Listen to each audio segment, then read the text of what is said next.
everyone, Dylan here, and don't click off the video just because of the title that I put on here. Because yes, I will be talking about the live action for the Bleach Live Action movie, and how I personally feel about it, but also about how it's being praised. Because the way it's being praised right now is that it's the first anime live action movie that has been done right. That it's the first one, and that it's killed the curse of anime live actions. I find that to be complete bullshit, in my opinion. Complete. Mainly for one reason, and that it is for another movie that came out last year before, I think maybe last year, and that is the Tokyo Ghoul live action. Because this is based off of me thinking first of what they're thinking. They're probably thinking of that it was more close to the source material, and I find that to be bullshit because I found plenty of things in there that were like left out, or were make it all like scrunched together for time and all that stuff for the Bleach movie. Tokyo Ghoul, it was basically as if I was watching the anime or reading the manga again. It was, in my opinion, the one that actually killed the curse. Now, I'm not going to keep talking about the Tokyo Ghoul one because this movie is about the Bleach movie, because I just watched it as of recording this. When I watched it in the morning of when I recorded this. And yeah, like I said, there was plenty that I noticed was cut from the original source, but then again, I just watched the anime, never read the manga for Bleach, and I never finished the anime for Bleach. I was at like 196 before I was like, okay, I'm done probably, because I feel like there's like way too much filler. They split an arc into like 5 parts and put a like filler arc between. That's like, why? Anyway, like some of these main things that stand out about certain characters, like Chad's introduction into like his first appearance in the anime, it showed him being non-violent, not fighting back at all, like being able to take punches and all that kind of stuff. In the movie, it did come off like that. It seemed he was a bit more violent than he should have been for his character when he first appears. Sure, he just shoved someone off and just threw him and like pushed him away, but that's still more violent than Chad was when you first see him in the anime. So why did they change that key part about Chad's personality in the beginning? And also the Ichigo and Uryu like match of hollows, they dumbed that down way too much. Like, they were face each other. Uryu crushed that. What was it? Like, it's like a tablet or something, that the bait. And then a bunch of finding out, hey, a bunch of hollows appeared, but there's no direct challenge like it was in the anime. It was just like a one-off thing saying, hey, I'm going to challenge you, and then they just went off. He went off, and fought the hollow that was attacking the child. Or I think was it a lost soul, or is it just a child? Anyway, they kind of dumbed that way down, because after that, Renji appeared all of a sudden, and then the challenge just like disappeared out of everyone's mind for some reason, like, well, mainly Ichigo's mind and Uryu's mind. Like, then what was the point of that whole part on the rooftop with him challenging him? And also, there wasn't anything explained about like the Quincy's, the main point for them. Like they're just a thing. Just all it said was that I think all that was talked about it was that Quincy's hated Soul Reapers, and that was pretty much all that was said. That he just hates Soul Reapers, and not much else is really explained. Probably that they did try to kill them, but not why. But like the differences between them, like why one is doing something wrong. Like the whole point of Quincy, of that whole point of with the Quincy's, it's supposed to be for that Soul Reapers exercise the Hollow's sins and they're brought to the Soul Society. I may get that part wrong, but I know it's like exercising their sins. Like it's basically saving the Hollows technically, while saving the souls that are in the Hollows. And what Quincy's do is that they just straight up kill the Hollows. Doesn't matter what who they were or whatever. They just straight up kill them. They don't exercise their soul as they say they do.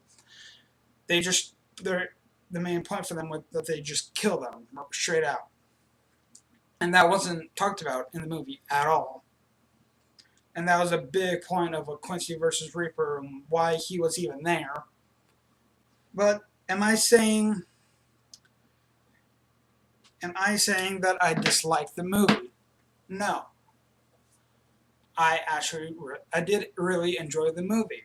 There was a lot of stuff put into it, like most of the characters, minus Orihime's hair. But all the characters have like the same kind of personality that they have like in the anime. And yes, like I said before, I have not read the manga, so I have to go based off the anime. All the characters had their same. All the personalities were very similar to what they were supposed to be. Ichigo's dad, even the sisters were. I mean, I could see for Karen a bit, but not. But for the other, I don't know. I don't know. That's a little tough for me to. For personalities for the sisters, but well, one they looked alike, so it was hard to tell one from the other. Anyway, there's Uryu, who had like the snobbiness of him, which is portrayed very well. Chad's like silent. Chad was supposed to be is always silent, and he pretty much was pretty much most of the time in this movie. Ichigo's personality of his personality is like hard to place, but I feel like they did nail down his personality from the anime, where he's like it's really hard to place a word for Ichigo's personality. It's a unique personality. Rukia's personality of being stubborn with Ichigo. That's definitely in the movie. Renji and Byakuya. I hope that was right, Byakuya. Their personalities were pretty much the same when they ever first appeared. They're kind of they're supposed to be Renji's supposed to be kind of supposed to be like an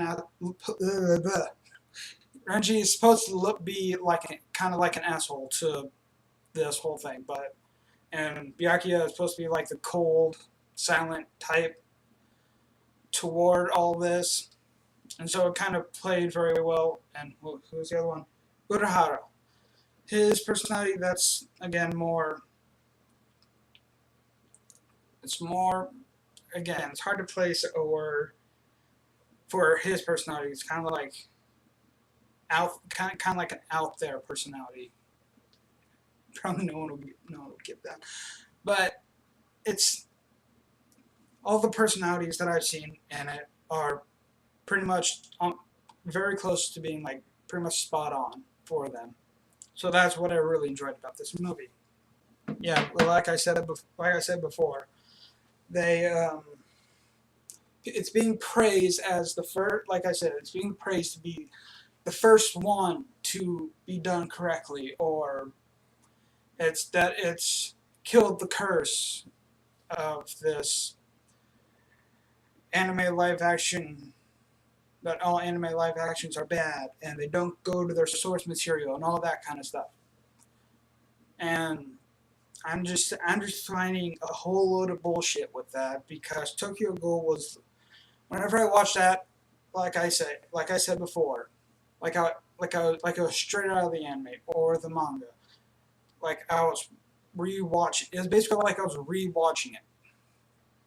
It was so well done, and I'm excited for the sequel that's coming next year.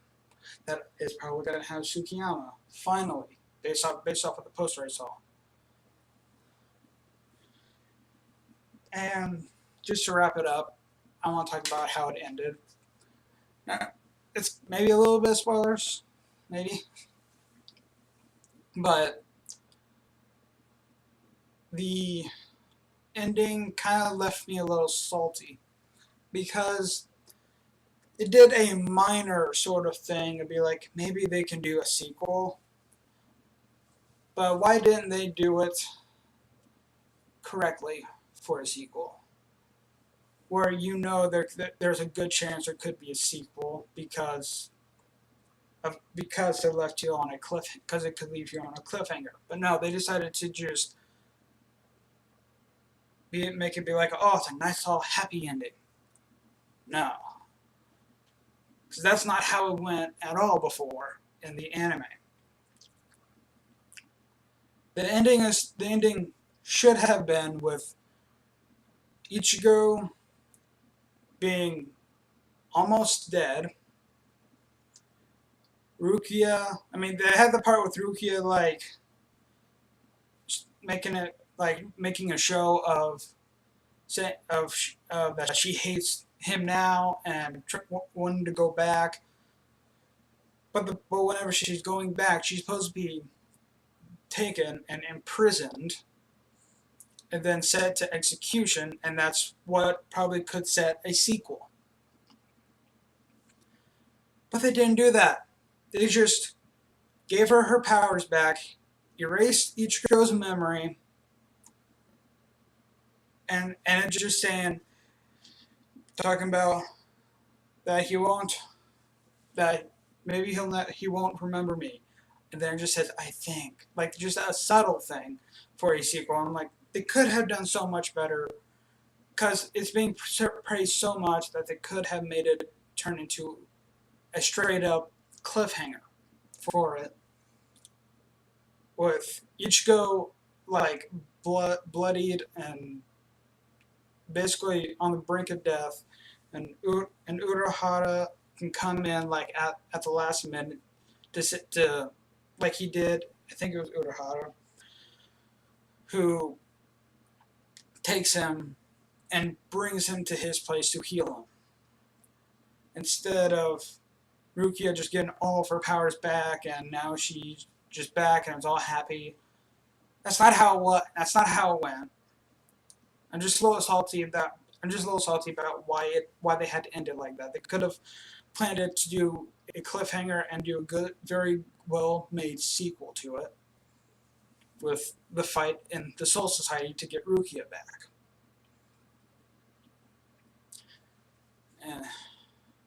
But again, I'm not saying that I dislike the movie. I really did enjoy watching the movie. I just had some critiques and the bit of salt at the end. But overall, I did enjoy the movie. Oh yeah, don't forget to mention all the hollows. Yeah, all the hollows really looked really amazing. Anyway, if you enjoyed this video, why not consider subscribing for more content, and I will see you in my next one. Bye.